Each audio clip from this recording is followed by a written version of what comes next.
La crisis económica, más todo lo que estamos pasando, tenemos la cabeza reventada a trompadas y en un momento de mucha grieta, de mucho escozor, de mucha desesperación por lo que puede pasar, qué pasa en las elecciones, qué pasa al día siguiente y nos va a estallar el cerebro. Por eso la charla y perdón la introducción tan larga con Pablo Melicho. Pablo, buenos días, ¿cómo te va? Luis Fontoria te saluda. Hola Luis, ¿cómo estás? Buen día. Me parece genial toda esa previa que hiciste, esa anticipación de la aparición del psicólogo. El concepto, la metáfora del techo, de la azotea, me parece excelente. Lo que pasa es que mucha gente, muchos políticos, lo que hacen es, cuando empieza a caer agua, ponen tachos, o viven o se meten en el sótano y se desentienden de la azotea. Sí. O pintan o ponen enduido en el techo sin ir al origen del problema, que es siempre lo que decimos que es lo recomendable, ¿no? De hecho, el psicoanálisis, por sobre todas las cosas, frente a otras terapias que se ponen de moda, que llamamos las terapias cosméticas, hacen eso mismo. Muchas terapias son cosméticas. Vas, te dan un par de consejos, a modo de una autoayuda, que sonrías, que te mires en el espejo, que la vida es maravillosa. Y bueno, no es tan así. En general, para resolver los conflictos hay que ir a la historia de las personas, y lo mismo con el país. A la hora de votar, a la hora de elegir a nuestros candidatos y candidatas, hay que ir a la historia, no hay que comerse el discurso cosmético, ¿no? Las locuras que aparecen como forma de ganancia de pescador en mar revuelto, ¿no? Bueno, pero me imagino que la persona que está dispuesta a aceptar un tratamiento cosmético también ya está atravesando por algún tipo de problema, que no es tan fácil decirle, bueno, no aceptes esto de que si te mirás al espejo y sos más feliz vas a ser más feliz. ¿Cómo le llegás a esta gente para decir, miren, tenemos un problema un poquito más profundo que esto que se está planteando? Bueno, gente que se come el discurso social, ¿no?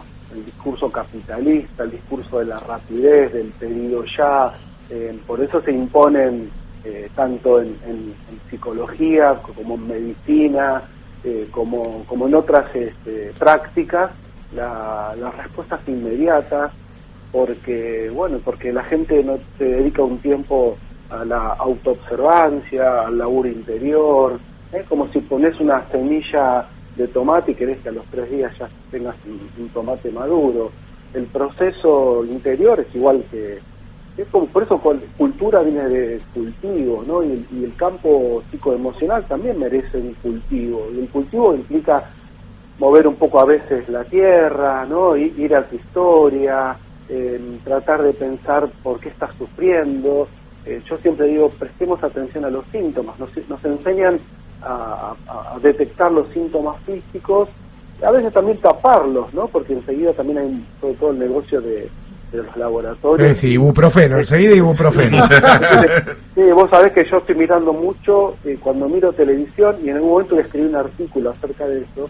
Hay muchos programas que en sus propagandas, ¿no? Cuando van al corte, pero por sobre todas las cosas, lo que hoy predomina son medicamentos y apuestas online, ¿no? Entonces, me parece que esto también está hablando de un mundo que no está teniendo la salud mental. Y te das cuenta, Pablo, también lo mal que estamos, incluso desde el aspecto físico, casi todos son para el dolor de panza, para el dolor de cabeza, están apuntados, las articulaciones. Claro, están apuntados a gente que efectivamente se nota que la está pasando mal, ¿no?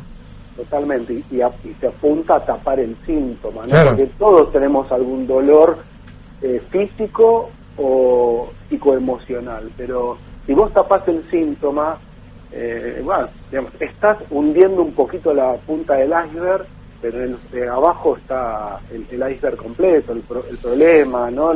La cuestión con la que tenés que ir desarmando para realmente tener una salud psicofísica y emocional estable.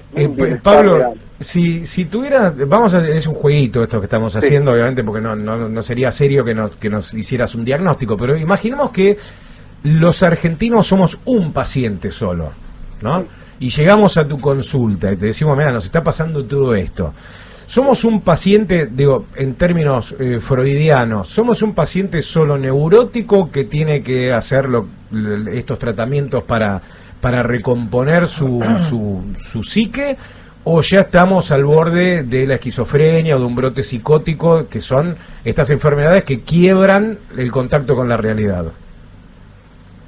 A ver, me parece que tomando ese juego, digo que la Argentina y los argentinos y las argentinas unificados en una persona, una neurosis grave, ¿no? En este momento una gran neurosis muy grave, y aparecen vocecitas psicopáticas y perversas muy complejas.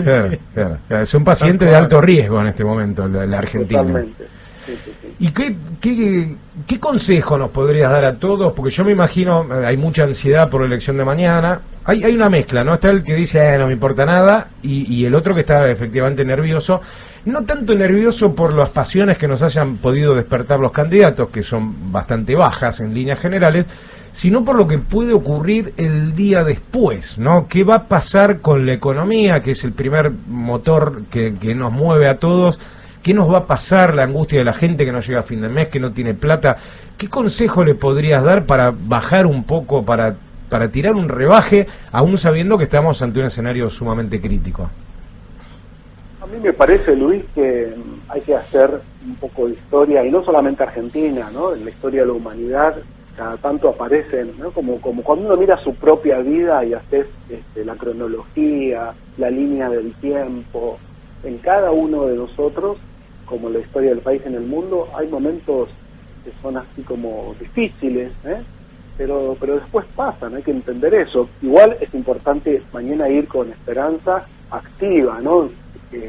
Pensando firmemente que no es lo mismo que gane un candidato u otro, porque no es el candidato, sino son sus ideas, sus estructuras, con quienes se enfilan para tratar de resolver este momento muy difícil, y decirle a la gente que esa angustia que yo veo en el consultorio, atiendo en el consultorio, la veo en la calle, y cada vez que salgo a hablar en los medios digo esto, prestar mucha atención a que esa angustia que aparece por sobre todas las cosas, porque también hay ansiedad, pero hay muchísima angustia, la gente está muy angustiada, tiene que ver con la incertidumbre, por sobre todas las cosas, que lo hablamos, Luis, cuando fue lo de la pandemia también. Sí, la incertidumbre en ese caso estaba asociada a que había, efectivamente todo el tiempo las noticias tenían que ver con enfermedad y muerte.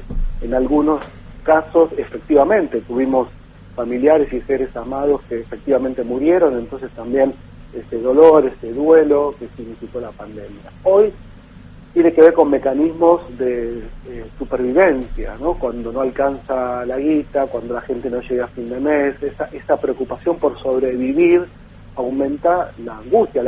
Pensemos también que el cerebro, somos animales, nuestro cerebro, nuestro campo mental está hecho para sobrevivir por sobre todas las cosas. Cuando vos tenés la heladera llena, plazo fijo, trabajo garantizado, tus hijos están bien, quizás te puedas permitir seguramente vas a tener menos angustia, vas a tener menos incertidumbre, porque ya está como, tenés garantizada, un poco garantizada la vida, ¿no? No tenés certezas, pero tenés un poco garantizada la vida. Pero el 50% de la población que está por debajo de pobre o por debajo de la línea de pobreza, hoy ¿de qué le vas a hablar? ¿De qué esperanza, no? Cuando no tienen para comer o sus hijos están comiendo arroz con suerte. Entonces, primero, creo que hay que trabajar con la dignidad del ser humano, ¿no? Si el que gane, si no arregla para que no haya ningún chico ni ninguna chica, malnutrido o desnutrido, hay muchísima problemática en torno a lo básico, ¿no? El techo y la comida. Entonces, ahí digo a la gente, mañana cuando vote, piense en un proyecto de país, y que el que gane salgamos a defender estas cuestiones que son esenciales para la vida. Pablo, tengo una última pregunta y después te voy a dejar un interrogante para hablar próximamente. Pero una pregunta que simplemente por curiosidad, porque me pasó de haberle preguntado a determinadas personas a quién iban a votar, y iban a votar a alguien que iba claramente contra sus intereses, y decirle, pero vos sabés que con X candidato que vas a votar vos, el primero que vas a perder sos vos, efectivamente. Sí, y no me importa. ¿Cómo es el voto de esta persona que la está pasando muy mal y el que supuestamente van a votar, le dice, conmigo la vas a pasar peor, y de todas maneras despierta esa especie de intención de voto. Creo que hay una trampa apocalíptica, ¿no? Aquellas personas que van a hacer un volantazo, ¿no? Un volantazo para votar al candidato que ruge, ¿no? Que ruge más. En ese sentido, creo que tiene la falsa idea de que mejor que se vaya toda la mierda y vamos a reconstruirnos.